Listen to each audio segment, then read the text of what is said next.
À la fin de l'épisode précédent, un assassin a tenté de tuer Su et elle commence à douter des intentions du prince Jin. Cependant, quand Liao l'attaque pour défendre Jin, celui-ci se met en travers et subit une grave blessure. Nous les voyons de retour au palais, et l'énergie sombre de Jin devient incontrôlable. On le maintient sous contrôle pendant que Ling et certains des aînés tentent de le soigner. Il peine à réprimer les ténèbres, mais Su se lève et dit qu'elle a un moyen d'aider Jin. Ling la met en garde, disant que c'est trop dangereux. Mais Su s'approche et embrasse Jin, les transportant tous deux dans son espace intérieur. Jin reprend ses esprits et s'excuse, affirmant qu'il n'avait pas l'intention d'absorber son pouvoir. Su dit qu'elle l'aide simplement parce qu'elle ne veut pas lui devoir de l'avoir protégé, et qu'ils sont maintenant quittes. Mais l'état de Jin empire, et ils sont renvoyés dans le monde réel. Jin crie de douleur, libérant une énergie énorme qui emporte tout le monde. Soudain, un rayon de lumière apparaît et Liao se matérialise dans la pièce, parvenant à calmer Jin. Elle n'a pas pu trouver de remède pour Jin, mais suggère qu'ils doivent trouver le grand maître Rongyu, le meilleur fabricant de potions du pays. Cependant, Liao doute qu'il accepterait d'aider, car il a la réputation d'être froid et de ne pas se mêler des affaires humaines. Mais Liao est confiante et prévoit de donner au grand maître les jetons des 4 grandes maisons, ce qui lui apportera les avantages et l'aide de ces maisons pour toujours. Su insiste pour accompagner Liao pour trouver le grand maître, affirmant qu'elle peut aider. Liao rit de son offre malgré leurs différences, mais elles finissent par s'entendre et se dirigent vers le domaine du grand maître. Pendant ce temps, dans le palais du prince héritier, nous apprenons qu'il a en réalité laissé partir Jin et Su, car il veut tuer Jin. Mais la seule façon de le faire est de laisser ses ténèbres le consumeur. Pour cela, il aurait besoin de tuer Su, qui est la clé pour guérir ses ténèbres. Cependant, le prince héritier veut aussi les pouvoirs temporels et spatiaux de Su pour lui-même. Son partenaire le traite David, et les deux se séparent. Su et Liao voyagent sur un cheval volant jusqu'à la montagne Yunwu, mais ils tombent brusquement et atterrissent dans la forêt. Ils arrivent à une rivière de brume que Liao dit que seuls les experts hautement qualifiés peuvent traverser. Mais elle peut voler et Su profite d'une balade pour traverser de l'autre côté. Ils atteignent la montagne Yunwu, où vit le grand maître. Cependant, ils trouvent qu'elle est protégée par une barrière qui désactive leur pouvoir. Liao ne peut pas voler, ils sont donc contraints de grimper, ce que Liao a du mal à faire. Su prend les devants et finalement ils parviennent au sommet. Ils rencontrent le grand maître Rongyun, et Liao lui demande de l'aide en offrant les 4 jetons. Cependant, il n'a aucun intérêt pour eux, ce qui étonne Liao. En revanche, Su écrit la formule d'une arme biologique, mais est choqué lorsqu'il révèle qu'il la connaît déjà. Il dit qu'il n'est pas intéressé par leurs offrandes, mais leur dit que si elles se battent, il aidera la gagnante. Il crée un sablier avec des pièces blanches et noires. Quand la pièce blanche tombe sur la noire, elles peuvent utiliser leur pouvoir, mais quand la pièce noire tombe sur la blanche, elles ne peuvent pas. Le combat commence lorsque la pièce noire tombe. Mais lorsque la pièce blanche tombe, Liao crée d'innombrables flèches et les tire sur Su. Celle-ci esquive les flèches, mais quand certaines sont sur le point de la toucher, elle parvient à les bloquer avec une barrière de bois. Liao attaque avec son écharpe, coupant à travers le bois et ligotant Su, mais une pièce noire tombe et Su peut tirer Liao à elle et la frapper. Liao perd Su de vue, et celle-ci réapparaît derrière elle avec son épée sur son cou. Su est déclarée gagnante, mais le grand maître est également impressionné par les compétences de Liao. Il invite Liao à participer à son événement où il choisira un disciple le mois prochain. Liao laisse les soins de Jin à Su et part se préparer pour l'événement. Les deux se préparent ensuite à retourner chez Jin,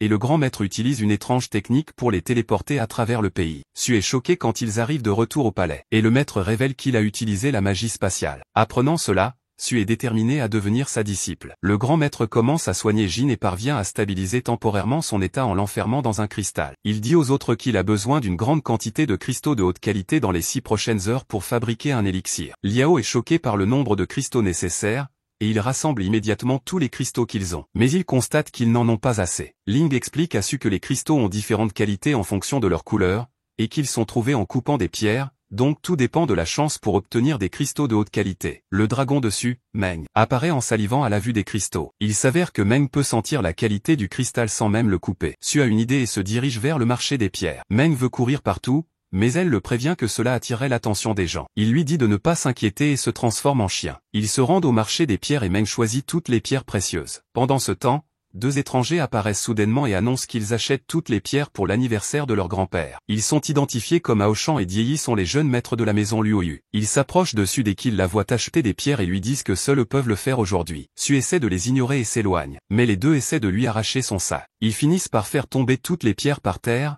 les mélangeant. Ils ne peuvent pas dire à qui appartiennent les pierres, alors Su propose un pari, chacun en choisira 3 et celui qui choisira les meilleurs pourra tout garder. Aoshan et Dieyi choisissent en premier, mais quand Aoshan attrape une bonne pierre, Meng la mouille rapidement pour l'empêcher de la choisir. Quand ils ouvrent les pierres, Aoshan et Dieyi ont 2 cristaux, tandis que Su en a 3. De plus, les cristaux de Su sont de meilleure qualité, ce qui lui permet de tout prendre. Su s'en va et Aoshan et Dieyi se demandent qui elle est. On Su, la sœur de Su, apparaît et essaie de convaincre Aoshan et Dieyi de se joindre à elle pour faire comploter contre Su, mais ils ne sont pas intéressés. Su est ensuite approché par le partenaire du prince héritier, qui prétend vouloir être son allié pour traiter avec Su. De retour au palais, Ling est choqué par le nombre de cristaux que Su a pu obtenir. Ils ont réussi à obtenir suffisamment de cristaux pour que Rong Yun puisse soigner Jin. Quelques instants après, Jin sort en pleine forme très souriant. Alors que Su pense en avoir fini avec Jin, le grand maître lui révèle que si elle devient plus puissante, elle pourrait sauver Jin. Puis le grand maître disparaît. Quelques jours plus tard, Su et Jin voyagent ensemble à travers l'océan. Su est curieuse de savoir où ils vont,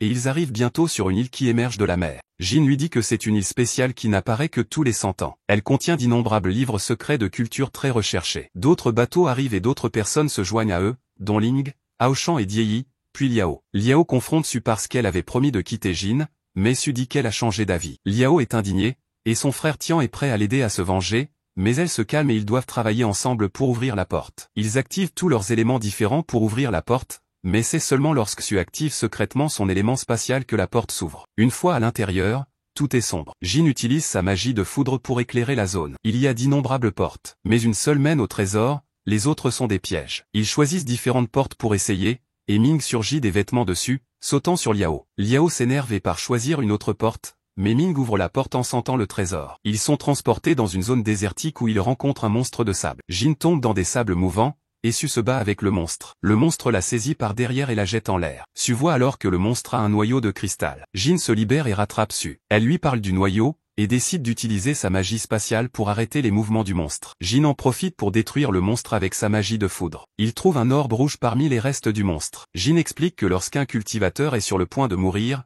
il condense son énergie en un orbe. L'orbe a le pouvoir de tuer instantanément, mais aussi une rare chance d'être absorbé. Jin donne l'orbe à Su, pensant qu'elle pourrait l'utiliser pour se protéger. Peu de temps après, un énorme squelette de poisson émerge du sol et devient une entrée. Ils entrent dans la salle, qui semble être la salle au trésor. Jin dit à Su qu'elle a le droit de choisir 7 livres. Su parcourt rapidement les livres et les choisit, puis ils sont tous renvoyés dans le couloir. Su donne le livre du feu à Ling et le livre de la foudre à Jin. Liao est dévasté que Su ait trouvé la salle au trésor depuis sa propre porte, et Tian jure de l'aider à se venger. Il y a un tremblement de terre, et ils essaient de courir vers la sortie, mais ils se séparent tous. Su est transporté à l'extérieur et est soudainement attaqué par la glace. Le frère de Liao, Tian, a l'intention de la tuer et de reprendre les livres pour sa sœur. Su peut dire qu'il est encore plus fort que Liao et parvient à peine à esquiver ses attaques. Le pied de Su se coince et elle se retrouve piégée dans un cercueil de glace. Cependant, en utilisant l'orbe spirituel que Jin lui avait donné plus tôt, elle parvient à faire fondre une partie de la glace et à jeter l'orbe sur lui. Il y a une explosion et le cercueil de glace est projeté dans l'océan. Lorsque Su se réveille,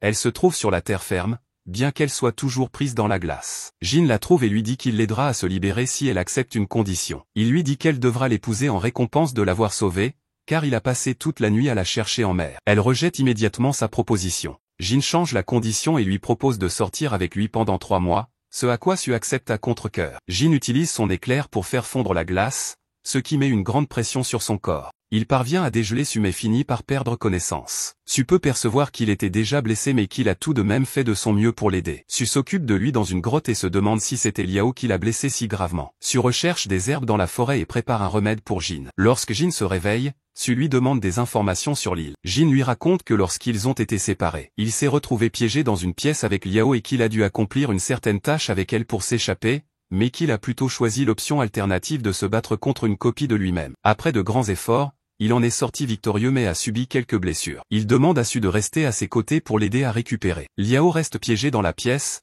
humiliée par le fait que Jin ait choisi de ne pas être avec elle. Elle devient furieuse et son double apparaît, qu'elle doit vaincre pour s'échapper de la pièce le matin. Su part pour rassembler plus d'air. Jin lui dit de ne pas y aller, mais elle lui dit qu'elle doit pratiquer la préparation de son élixir pour l'événement à venir du grand maître. Elle commence à rassembler les herbes, mais est bientôt confrontée par Tian, qui a réussi à absorber l'orbe spirituel et à devenir encore plus fort. Su s'enfuit devant lui alors qu'il continue de l'attaquer malgré ses efforts. Su finit par être capturé et ses mains sont attachées alors qu'ils partent à la recherche de Jin. Su essaie de se libérer, mais Tian lui dit que la corde est faite de sa glace et deviendra plus serrée plus elle lutte. En chemin, elle lui dit qu'elle doit uriner. Elle se cache derrière un rocher et appelle rapidement Meng, qui parvient facilement à couper la corde en deux. Au bout d'un moment, Tian remarque quelque chose d'anormal et se rend compte que Su s'est échappé. Il devient furieux, et Su s'enfuit, mais finit par s'épuiser. Meng trouve le cristal qu'il avait jeté et le mange. Il utilise son pouvoir pour donner un coup de fouet à Su, mais elle a du mal à contrôler sa vitesse. Tian crée une énorme tempête de neige pour la chasser, et alors qu'elle essaie d'esquiver ses attaques. Elle court dans un rocher et tombe en bas de la falaise, atterrissant dans une zone cramoisie étrange. Tian la suit, mais découvre que sa magie de glace ne fonctionne pas dans la zone cramoisie. Il y a une grotte, et Su se dirige plus profondément dans la zone. La grotte est remplie de feu, et quand Tian essaie d'utiliser sa magie de glace, la glace s'enflamme immédiatement. Une pierre gravée apparaît, disant que la grotte de feu ne peut être scellée qu'en sacrifiant la moitié de sa cultivation. Tian se moque de la pénalité et scelle la grotte. Bientôt, Jin arrive. Ayant récupéré de sa blessure, Tian lui dit qu'il a scellé Su à l'intérieur et qu'il devra sacrifier sa cultivation pour ouvrir la grotte. Jin est furieux et frappe Tian. À l'intérieur de la grotte, Su perd connaissance, et Meng essaie de l'aider. Il sort son chaudron d'alchimie et la met dedans. Su rêve d'aider Jin, et elle commence à rassembler des herbes inconsciemment, combinant l'eau de son espace intérieur avec elle. Elle se réveille avec un pouvoir immense et absorbe même les flammes de la grotte. Jin sacrifie sa cultivation pour rouvrir la grotte et la trouve inconsciente. Elle se réveille et trouve 3 pilules dans sa main. Jin lui dit qu'elles sont destinées à restaurer la cultivation de quelqu'un. Su en a inconsciemment créé en voulant aider Jin à récupérer. Jin en prend une et restaure sa cultivation. Su est heureuse d'apprendre que ces pilules lui ont permis de se qualifier pour l'événement du grand maître. Ailleurs, les frères et sœurs Luo se promènent dans le marché en se plaignant dessus. Qui les a battus au jeu de devinette et a trouvé les livres secrets. Aoshan est inquiet, car il va devoir rivaliser avec elle lors de l'événement du grand maître. Soudain, sa bourse est volée et ils attrapent le voleur. Elle leur propose de leur révéler un secret sur Su. Après avoir entendu ce qu'elle avait à dire, ils sont soudainement plus confiants à l'idée de rivaliser avec Su. Le jour de l'événement arrive, et les frères et sœurs Léa prévoient de révéler le secret dessus. Le prince couronné agit en tant qu'hôte de l'événement, et le grand maître Rong Yun fait une entrée spectaculaire. Le prince héritier annonce les règles, chaque famille peut envoyer une personne pour soumettre un élixir qu'elle a créé. Si l'élixir est de suffisamment bonne qualité, le pot brillera et ils seront autorisés à participer à l'événement. Aoshan soumet un élixir géant qui ne rentre même pas dans le pot au début, mais il finit par se qualifier avec une lueur rouge. Ling passe sans effort avec son élixir, et on Su passe également, surprenant le prince couronné. Quand c'est au tour de Su, Liao éclate. Elle interroge Su sur l'endroit où se trouve son frère, mais Su refuse de le dire à moins qu'elle ne la batte dans ce test. Elles jettent toutes deux leurs élixirs dans le pot, et la foule est impressionnée par la lueur bleue de Liao. Cependant, l'élixir de Su est évalué avec une lueur violette, le niveau le plus élevé possible. Avant que Su puisse se qualifier, Liao soulève le fait que Su participe déjà à la compétition, et que 2 membres d'une même famille ne peuvent pas participer. Jin monte sur scène et dit que Su ne viole aucune règle, et qu'elle peut participer en tant que représentante de sa famille à la place.